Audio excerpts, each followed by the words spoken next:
we're going to continue working with two-way tables today, and we're going to be looking at other things in regards to it. So today you're going to hear me use the word frequency and relative frequency a lot, so I just want to make sure you know what they mean. Frequency is just how often something happens, and relative frequency is how often something happens divided by the total number of outcomes. So for example, if I'm in a sports team and I have played 12 games, but out of those 12 games I've only won 9, okay, then my frequency of winning would be 9, but the relative frequency of winning in regards to the total number of games I've played would be 9 divided by 12, which is 75%. Okay, so that's the relative frequency of winning games in regards to the number of games that I've played in total. So let's see how that we can use that to answer the questions here. It says 50 students in the 8th grade class were asked what kind of ice cream they like and what kind of topping they like. The information was summarized in the table below. So we're looking at the ice cream type that the students like and the toppings that they preferred. And the question is, what percent of students like sprinkles? What percent of students like sprinkles on their ice creams? So I'm looking to see of the students, meaning of the total number of students, how many of them liked sprinkles.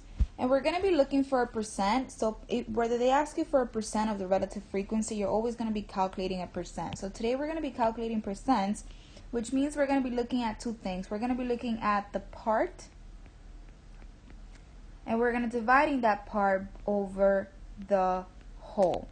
So we have to determine here in this question, what is the part and what is the whole? Two things that I am going to give you as tips is that this word of is always going to help you identify your whole. So of the total number of students, how many of them like sprinkles? So here my whole is going to be the total number of students. Oops, that's a typo. So again, my whole is going to be the total number of students, and my part is going to be how many of them like sprinkles. And I have to use my table to identify these two information. So, and one tip is the word of is always going to be your whole,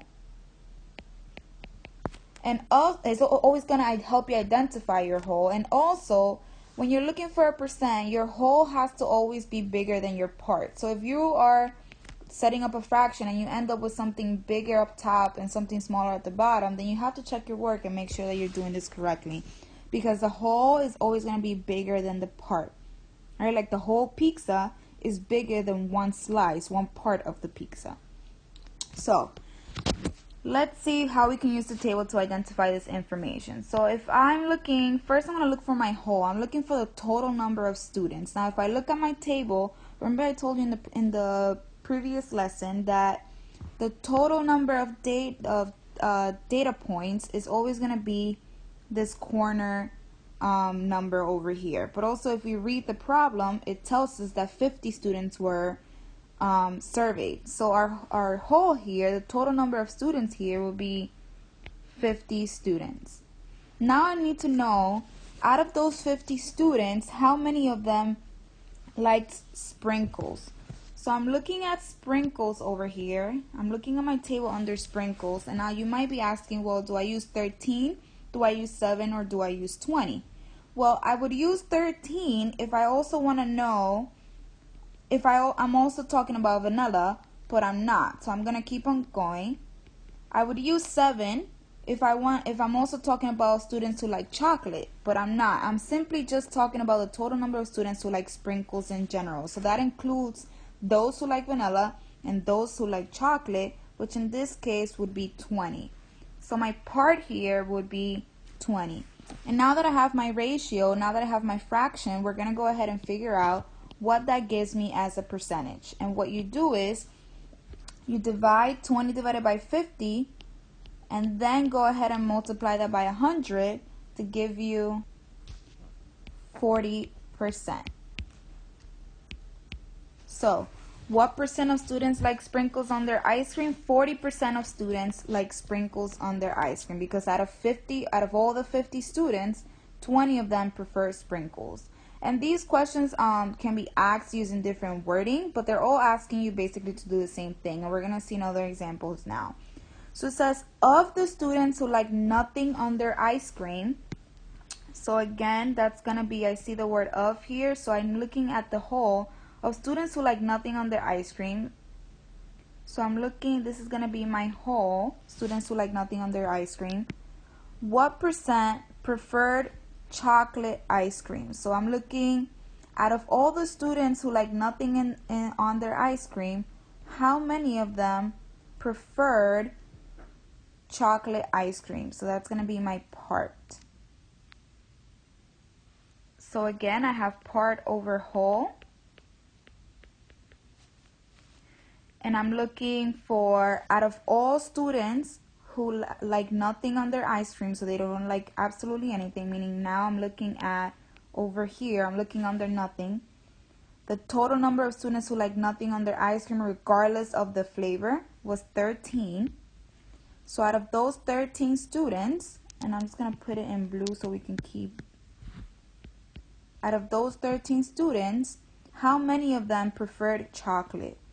So if I look in this column and I look for chocolate, I'm looking how many of them prefer nothing, but also they prefer chocolate, which would be this 4 right here. So out of the ones that prefer nothing on their ice cream, 4 of them prefer chocolate ice cream. So now we're going to go ahead and divide that out and multiply it by 100 to go ahead and give us our percentage. So we do 4 divided by 13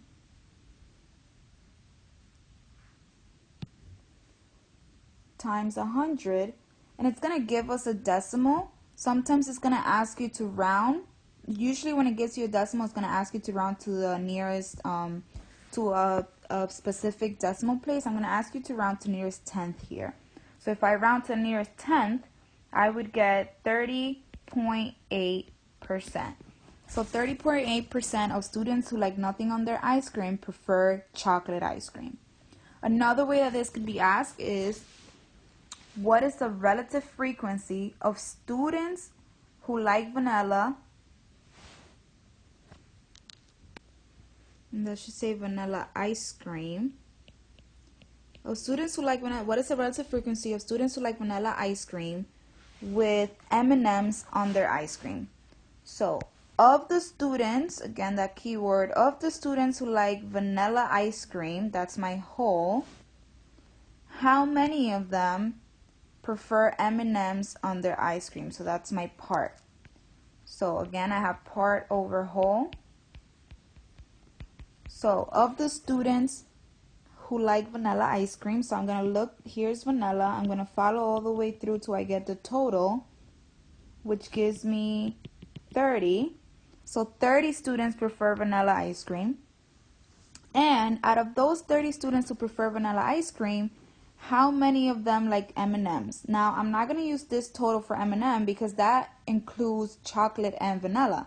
I'm only looking at the students who like vanilla. So I'm only looking over here. I'm only looking at this row over here. So out of those 30 students who prefer vanilla, I'm looking to see how many of them prefer M&Ms, which in this case is 8. So I have 8 out of 30,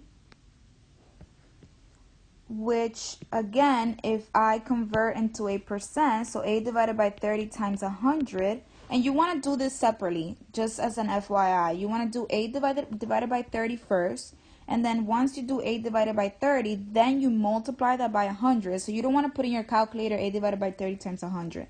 It might work on the graphing calculator, but if you're just using like an i4 or something like that, you do 8 divided by 30 first. Whatever decimal you get, if you do get a decimal or a whole number, then you go ahead and multiply it by 100. And if I round that to the nearest tenth, you're going to get 26.7%. Okay, so when you are looking for relative frequency, or you're looking for a percent of something related to a table, First, you want to make sure that your table is complete in case you're missing some sort of information. Maybe you're missing the totals, maybe you're missing something else. Then when you're reading your question, remember the word of is very important. It's going to help you identify your whole. What is the bigger part that you're looking at here? The bigger piece that you're looking at here. And then you want to use your table to identify your part over your whole.